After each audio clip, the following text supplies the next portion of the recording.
What's up, guys? Welcome back or welcome to my channel if this is your first time. This is my channel, Pixie Dust and Spirit Alchemy, where we talk about all sorts of things magical, mystical, taboo, spiritual, supernatural, stuff like that.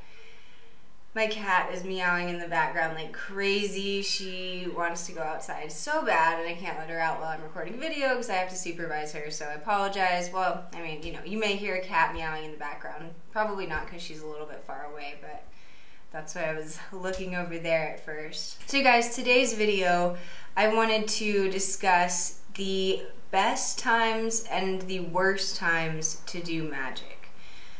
Because in my opinion, the answer isn't always, there's always a great time, you know? So I wanted to just discuss like the best times for us to do magic, that it will be successful, you know, our mental state, what the determining factors are in being successful with the magic. There are some rituals, you know, that require us to start on a certain day of the week or a certain moon phase or, you know, after a new moon or something. So when it's a ritual like that, when the magic is asking for that sort of structure, then we want to follow it, you know, regardless of if our intuition is saying otherwise. I mean, if you're really feeling something so intuitively strong that says I should not do this when the book says, maybe listen to that and try it out and see how it goes. But if we don't have that sort of rule or that structure for our magic, if we can choose any day, any time, what determines the best times to do it that it will be most successful? Number one, I believe, is when we have a sincere need.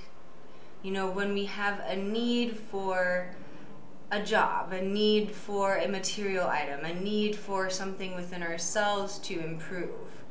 And that need is sincere, and it's not based on a superficial want, you know. It's important to discern between our wants and our needs. And I mean, we can do magic for our wants too. I'm not saying that we can't. But for the best times to do magic is when we have a need. But there is a fine line, because we also don't want to have it become a desperate need. As much as the sincere desire is beneficial in doing magic, we want to be sure that we are not so desperate that we will lust for results afterwards. In addition, it is important to pay attention to our state of mind anytime that we do magic, because what's on the inside will manifest on the outside too. Myself, I like to make sure that I am in a clear state of mind, you know, that I've meditated before, that I've at least been silent for a few moments, that I'm not feeling like super depressed or super anxious. And there is a fine line between feelings and too much feeling, because within magic, right, of course there's emotional transmutation, and sometimes the magic will ask us to feel these emotions so that we can transmute it into something more positive. But again, it comes back to being in control of your mind. Like, am I so anxious that I'm incapable of functioning throughout the day? Maybe that's not the best time to do magic. But if I have a sort of more normal anxiety that I can function with, you know, that is just circumstantial anxiety or situational anxiety, that is something that I can use as long as I can come back and refocus my mind on the magic and maintain a clear intent and control of my state of mind. Then I can use that anxiety, for example, in the ritual if it calls for it. Otherwise, we can compartmentalize it and set it aside for the time being and do our magic, and then come back and continue to feel anxious if we need to. But hopefully whatever magic we're doing will maybe contribute to us not feeling anxious. So number one was having a sincere desire and need. Number two is when we are in a clear or good state of mind, when we are intentional with our magic, when we are in control of our thoughts. I like to say a lot that when we are in control of our mind, we are in control of our magic. And if a mental illness is taking over, then perhaps it's not the best time. Number 3, as far as the best times to do magic, are when we are not in fear of the magic rituals or the powers at play. You know, if we are new to magic starting off and we're uncertain of what the effects or results of the magic are going to be, uncertainty is okay. But if we are in fear over it, you know, if I am in fear of working with this demon or this genius spirit or whatever I'm working with, even an angel, even archangels can be intimidating to work with because of the strength of their power. If we are in any fear around the magic, then we're not ready to work with it. It is not the best time. You know, we don't want to be in fear of what we are about to send out into the universe, right? Because that fear somehow manifests into the ritual, whether it means that it doesn't work, or, you know, we just continue to have fear. You know, we have to set aside any fears that we may have so that it allows room for the magic to work. And so I always like to kind of say and to just suggest to people that, especially when it relates to demons, and you know, I don't necessarily work with too many demons, but if we're in any fear, if there's any fear or hesitancy about working with a demon, then don't work with it yet, because that might get in the way of the magic working to the best of its ability.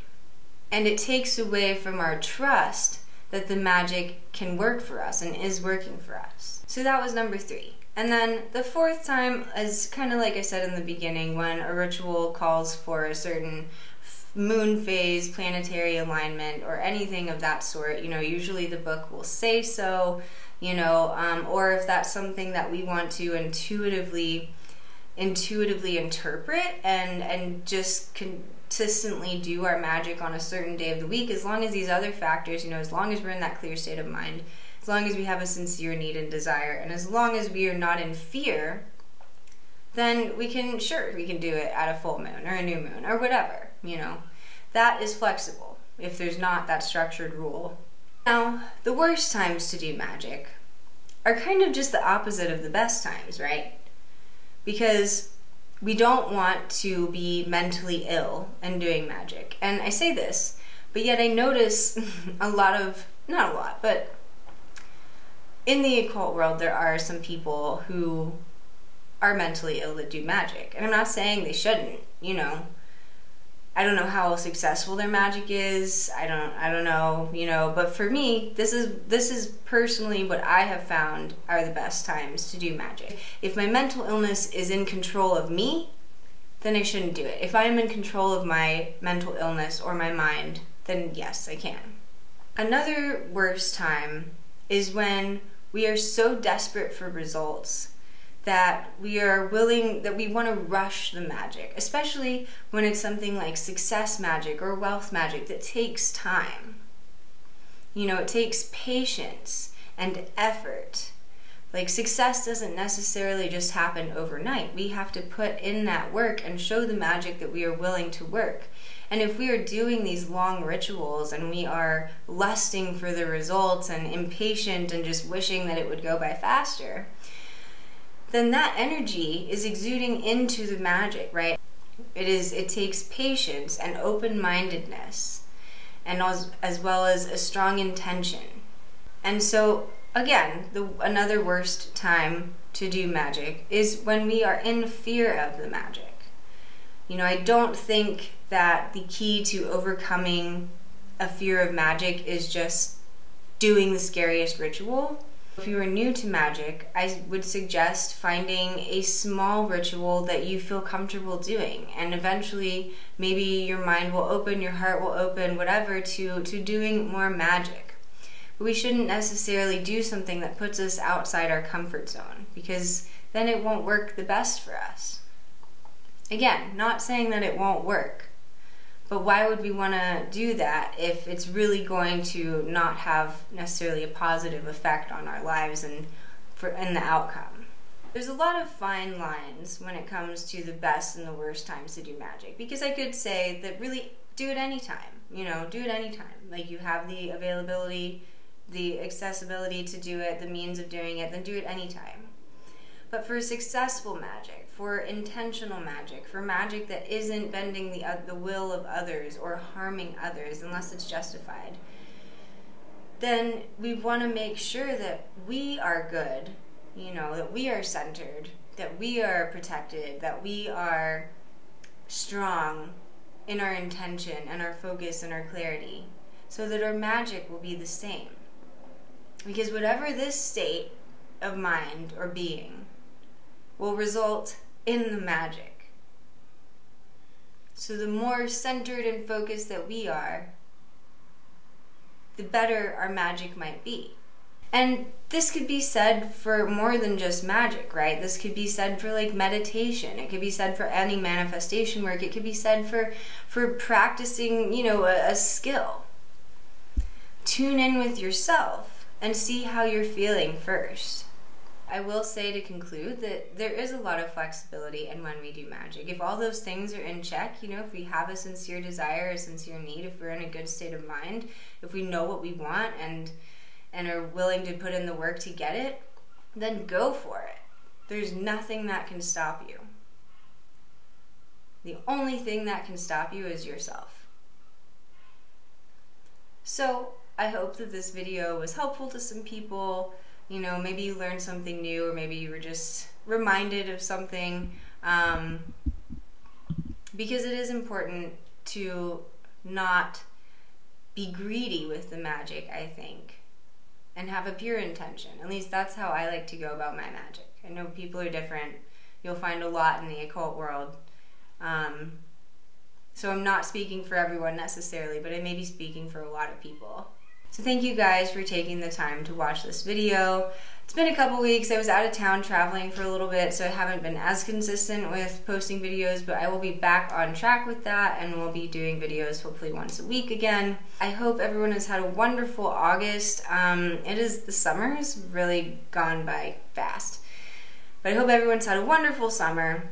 Stay kind, stay curious, and until next time, peace.